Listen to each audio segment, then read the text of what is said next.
Hello, welcome to News English online radio and television station. Here comes some news today.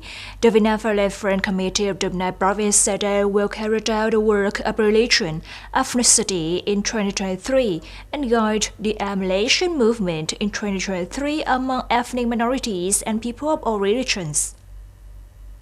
In the first 6 months of the year, the Fairless Front and its member organizations coordinated in propagating, mobilizing, and taking care of the material and spiritual life of ethnic and religious people, mobilizing followers of all religions to participate in activities and movements launched by the Fairless Front.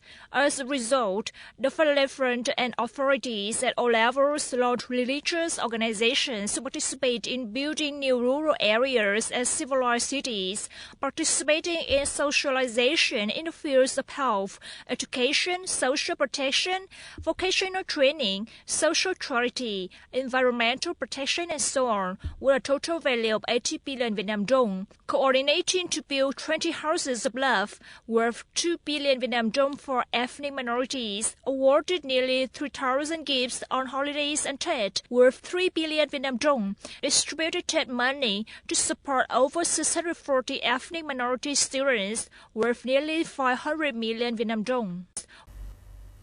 According to the Ministry of Agriculture and Rural Development, in the first 6 months of the year, Vietnam's agricultural, forestry, and fishery export reached $34.6 billion, down 11.1% over the same period last year.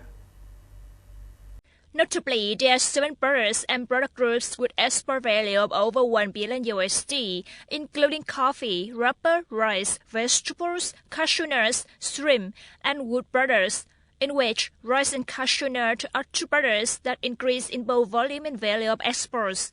Particularly for coffee, although the volume decreased thanks to the average export price increased by 5.2%, the export value reached $2.4 billion, up 3%.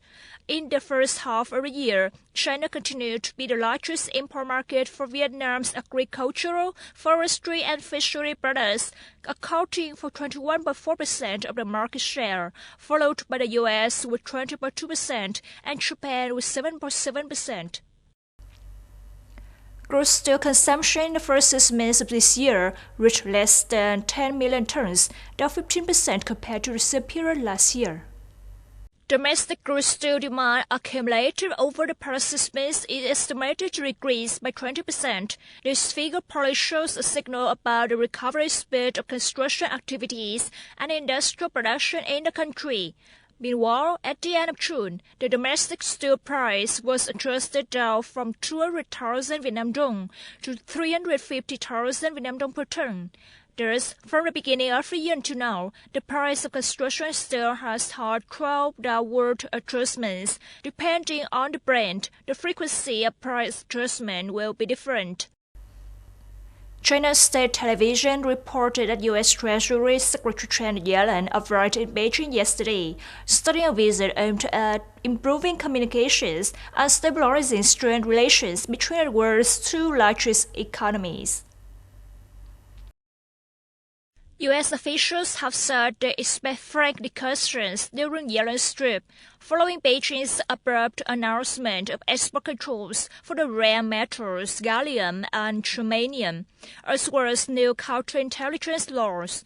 Both moves are seen as potentially damaging to U.S. companies.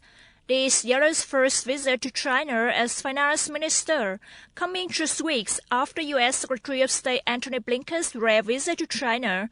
According to political advisors and experts, this visit signals that the world's 2 largest economies are working to strengthen their regular dialogue, potentially laying the groundwork for a significant reduction in bilateral economic tensions. The European Commission EC on July the 6th presented its annual strategic vision report, called the 2023 Strategic Foresight Report, which sets the focus for the coming years. The document published by the EC is 21 pages long, illustrating the role of the EU in the future of the world. The report includes many of the keywords Brussels frequently uses, including open strategic autonomy, resilience, sustainability, and geoeconomics. The overarching idea of the report is that the EU needs to strengthen its autonomy as the golden age of globalization draws to a close. To do so, however, the EU must promote a green transition at a cost of 620 billion euros per year and curb inequality within the bloc. That's all for News English for today. Thank you for joining us, and goodbye.